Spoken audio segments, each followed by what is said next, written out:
Hi everyone, today we're going to be looking at pedigree charts. The study design says that you need to know what pedigree charts are, their patterns of inheritance, including autosomal and sex-linked inheritance. So let's get started. We use pedigree charts as a way to visualize inherited traits over multiple generations. We use different symbols to represent biological sex, the presence or absence, I should say, or absence of a trait, mating, and offspring. It can be used to identify the pattern of inheritance, so whether a trait that is inherited, or maybe it's a disease, maybe it's a trait like attached earlobes, for example, whether this trait that we're looking at is either autosomal dominant, autosomal recessive. So that means if you have a capital letter representing your allele, it means it's dominant. For it to be autosomal recessive, you need to have two recessive alleles. For it to be X-linked dominant, obviously you need to have the dominant allele on the X chromosome. For it to be X-linked recessive, you have to have two recessive alleles for a female or one recessive allele for a male. And for it to be Y-linked, the trait has to be on the Y chromosome. We're not really going to look at Y-linked traits. We're going to focus on these top four, but I just want you to be aware that there are Y-linked traits. And we can use pedigree charts to sometimes determine genotype.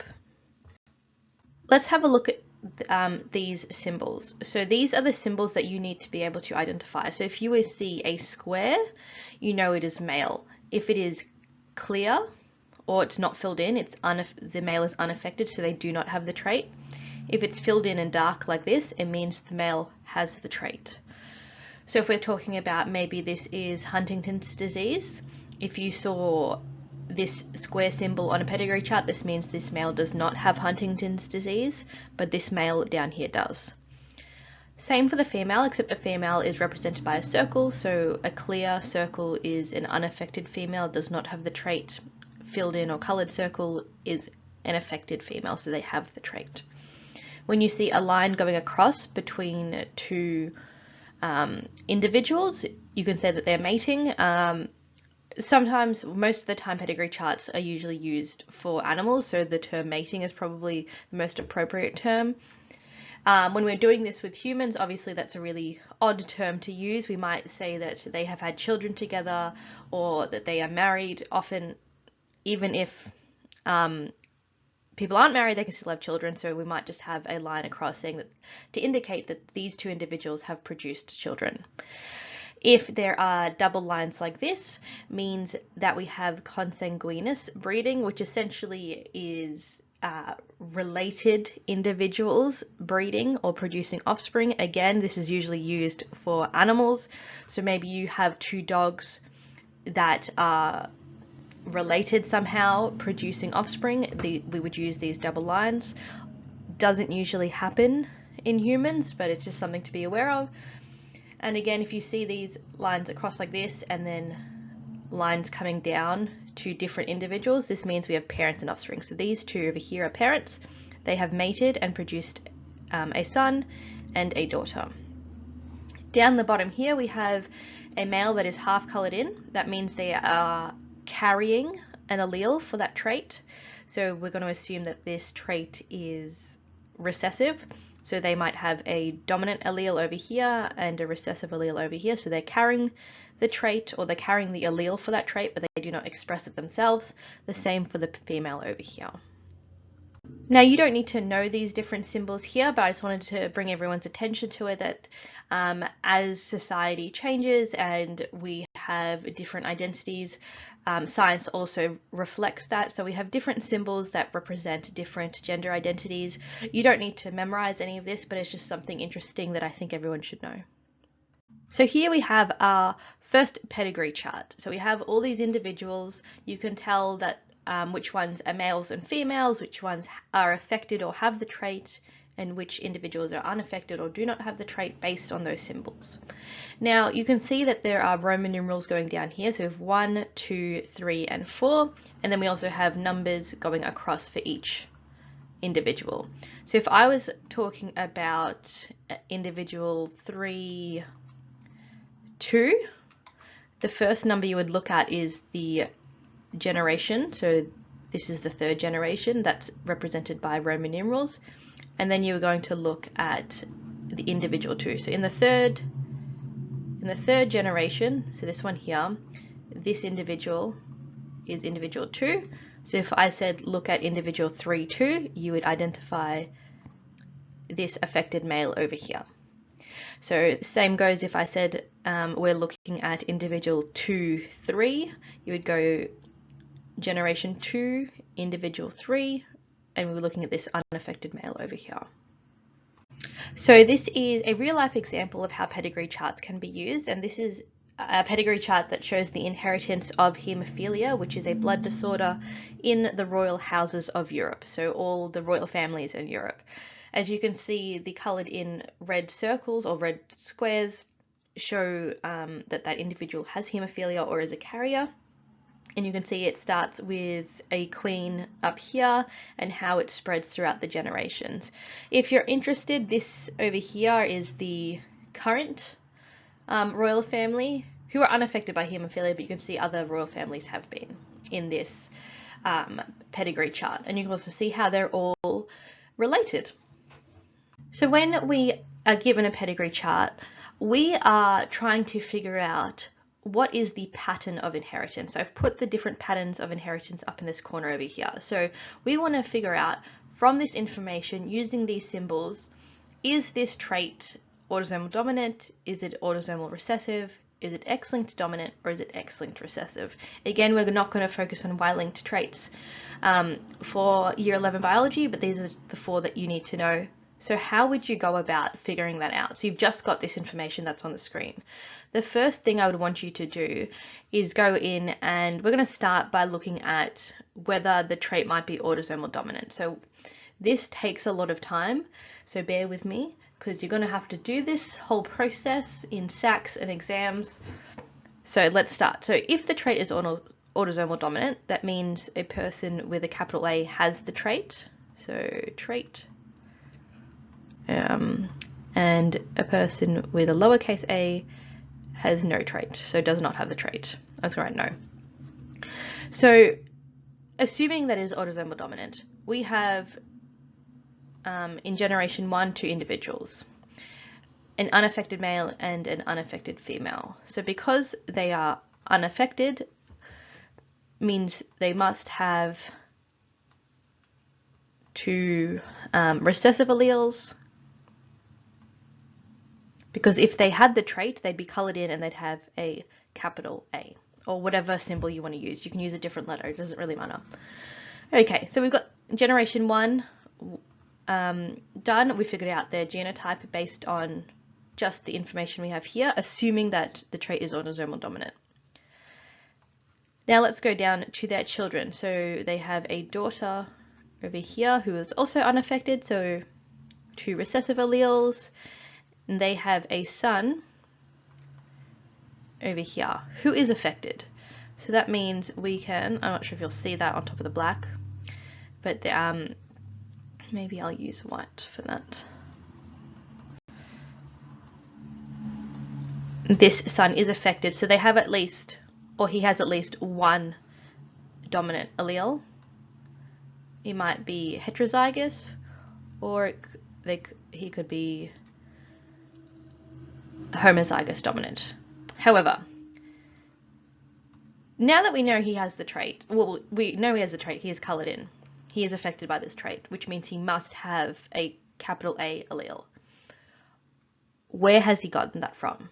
He definitely didn't get that from the parents, right? This is impossible. If both parents are unaffected, so they have little a, they have no capital A to pass on. So that means the trait isn't autosomal dominant, because this affected individual has not inherited, or it is impossible for this affected individual to inherit an autosomal dominant allele from their parents, because their parents are also not affected. So means it is not autosomal dominant. So we're going to get rid of all of this, There we go. We can cross out autosomal dominant, so it's not autosomal dominant. Let's have a look at if it's autosomal recessive now. So that means that we're going to use the same alleles. If it's recessive, that means someone with a recessive allele has the trait, and someone with a dominant allele does not have the trait. Okay, so now assuming it's autosomal recessive, let's go back to generation 1 and look at these parents. They do not have the trait. They are unaffected, they're not colored in. That means they must have at least one dominant allele because they do not have the trait, assuming that it's autosomal recessive. Their other allele could either be a capital A or a little a. We don't know. We have no way of knowing that just yet. So let's go down into the second generation. Let's look at this daughter again over here. This daughter is unaffected, so has a capital A allele inherited from one of the parents. Makes sense. Might have another capital A, might have a little a, we don't know. That's fine. All we need to know is because this trait may be autosomal recessive, she's unaffected, therefore she has a capital A. Let's look at this son again. So this is an affected son. So if he is affected, he must have the recessive alleles, and therefore he would have 2 of them. This could happen, right? If both the parents are heterozygous, they could pass on those recessive alleles to the son. That would work. Okay, all right, let's keep going. So we're going to go to generation 2, 5. So this is the third child, which is a daughter, again, not affected, so capital A something. Okay, let's keep going. I'm going to move, let's see, let's just go down here to the third generation now. So this daughter married or had children with a man who is also unaffected. They both had children, or they had a child, a daughter, who is also unaffected. So capital A something. That daughter had children with a man, also unaffected. So capital A something. And then these two had a son and a daughter, so they've got an affected son. So it must be little a, little a. Is that possible? Well, yes, if both the parents are heterozygous and that woman's parents are also heterozygous, because the grandparent could pass on the little a and the big A, and then they pass on little a, big A. Sorry, there's a lot of lines going on. And then each parent will pass on little a, little a. Okay, so there's a lot of work going on here, but bear with me. We're going to get there. Okay, so this is all possible. Let's look at generation 2, 3, and 4 now. So we have an individual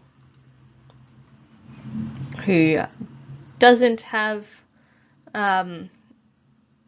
who's not affected, so capital A something. They have children, so capital A, little a. So we definitely know this child is heterozygous because the father can only pass on those recessive alleles. Same with this. The mother is passing on the capital A, father is passing on the little a. All right, now we're getting to the very end. We're going to look at this family over here. So we have the daughter having children with a man who is also unaffected, so capital A something.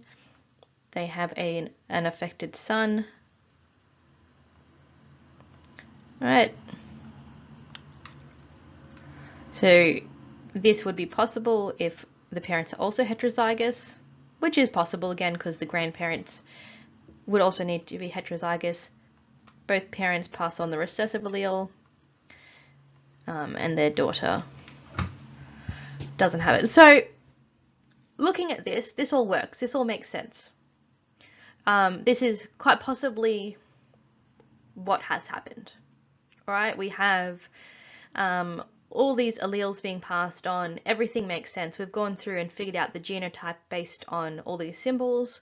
We can say this is possibly autosomal recessive. All right. So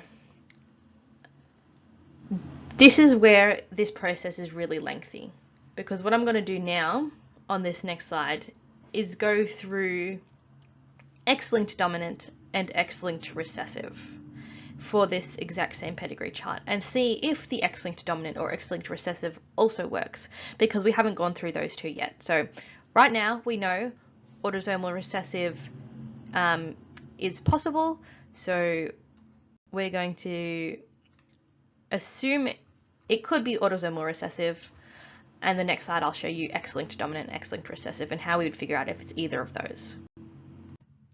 So we know that it is definitely not autosomal dominant. It could be autosomal recessive. Now let's look at X-linked dominant. So let's look if this works. So for an individual to be affected, if it is X-linked dominant, they must have the dominant allele on their X chromosome. If it's X-linked dominant, then the recessive allele means that they do not have the trait. So let's go through again, do the same thing. So we have the male up here, obviously XY, they are unaffected, so they would have a recessive A, or the recessive allele. There's nothing on the Y chromosome. Female, or the mother over here, 2 X's, unaffected, so she must have 2 recessive alleles.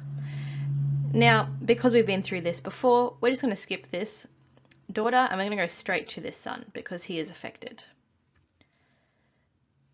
which means he has X and Y.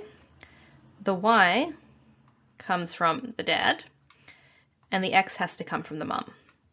The mum only has recessive alleles to pass on, but because he is affected means he must have that dominant allele to show the trait. This doesn't work. This doesn't make sense. So based on that, I would say because the mother is unaffected and can only pass on recessive alleles, therefore her son will also be unaffected or has to be unaffected. But because this son is affected, that means it is not X-linked dominant. So let's get rid of this.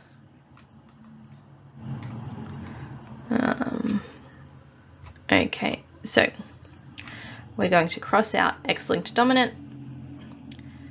Let's have a look at X-linked recessive now. So if it's X-linked recessive, that means having the recessive allele means you have the trait.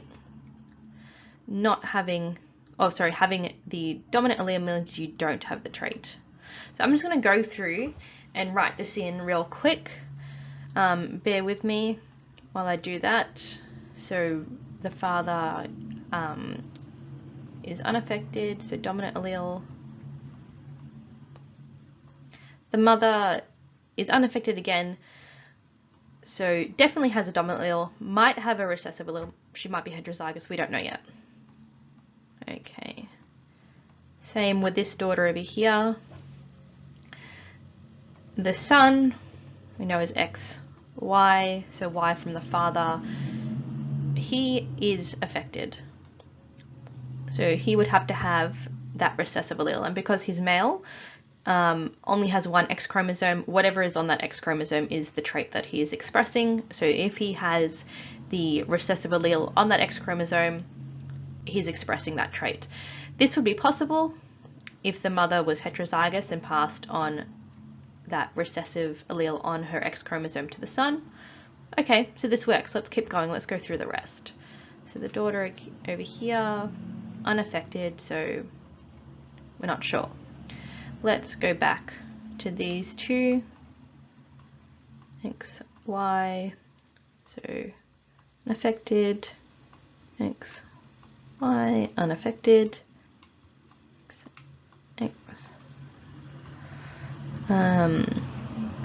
this individual could be heterozygous, could be homozygous dominant, we're not sure. But let's keep going. So these two have a son who is affected. So X, Y, Y from the father would have to inherit a recessive allele from the mother. So we're going to assume this mother is heterozygous, which then means her mother would also have to be heterozygous, which is possible because the grandmother is also heterozygous. The grandmother passes on that recessive allele on the X chromosome, this mother passes it on to her daughter, and so on. And then that mother passes on to her son. Okay. X, so dominant allele something. Okay, looks all good. Let's look at this family over here now.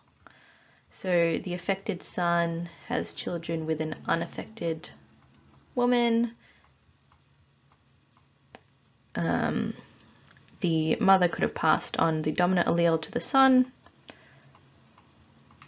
And then with this daughter, so unaffected definitely has that dominant allele from the mother. The father only has one X chromosome to pass on, so he's going to pass on the recessive allele. So we can say definitely this individual here is heterozygous. All of this is working so far, so let's keep going to this last family over here. The daughter has children with an unaffected male. They have a son who is affected, so he must have a recessive allele, which means the mother must also have a recessive allele to pass this on because the father is passing on the Y chromosome. And that's also possible because the grandmother could have passed on that recessive allele. And lastly, we have a daughter unaffected. So capital or dominant allele and then something else. So doing all of this was a lengthy process, right? It'll get much quicker as time goes on. But as you can see, this could also be X-linked recessive. You're going, hang on, aren't we meant to figure out the pattern of inheritance? So is it autosomal recessive or is it X-linked recessive? How do we know? Well, we don't. In this case, what you are likely to say is that it is definitely recessive. So I would say this is definitely recessive. The reason being, we have an unaffected son or unaffected child. Ooh, unaffected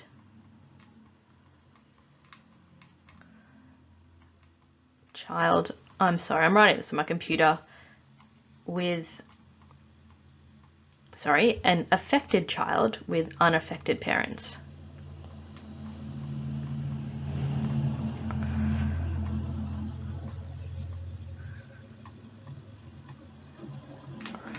Parents, I'm getting there. Okay, so I'm saying it is recessive because we have an affected child with unaffected parents. As you can see over here, an affected child with unaffected parents. That means it has to be recessive to pass that on.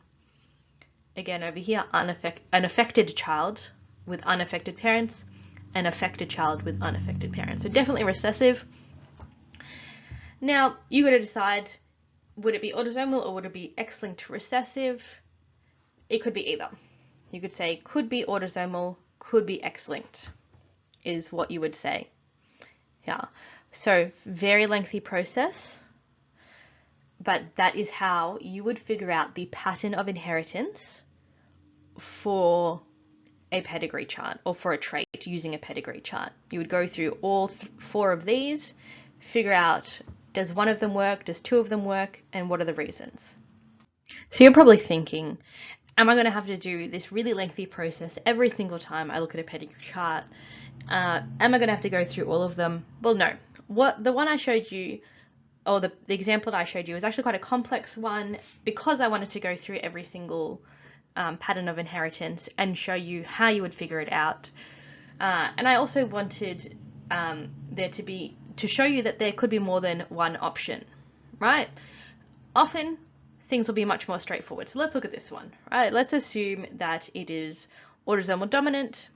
So we have, let me write it inside. So if it's autosomal dominant, sorry, capital A has trait, little a is no trait. Okay, let's start again. So, unaffected mother, unaffected father, right? Unaffected son, that makes sense. Hang on, we have a daughter here who is affected. She has to have gotten that trait from somewhere. It's impossible, couldn't have gotten from the parents, so this is definitely not autosomal dominant. Let's try the next one. Okay, autosomal recessive. So recessive allele means you have the trait. Dominant allele means you don't have the trait. Let's go through. So parents could be heterozygous, could be homozygous, we don't know. Same with this son. This daughter has a trait. So we're going to assume that the parents are heterozygous to pass on those recessive alleles. The son could be homozygous, could be heterozygous, we don't know. Okay, this one could work. Now let's see if it's X-linked dominant. We're going to go through this real quick.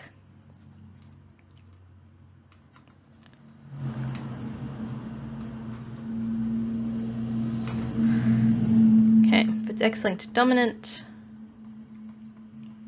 means dominant allele has the trait, recessive allele has no trait. Alright, so we have two X's here of an unaffected individual or unaffected woman, so she'd have two of the recessive alleles. The male is XY, obviously two recessive alleles.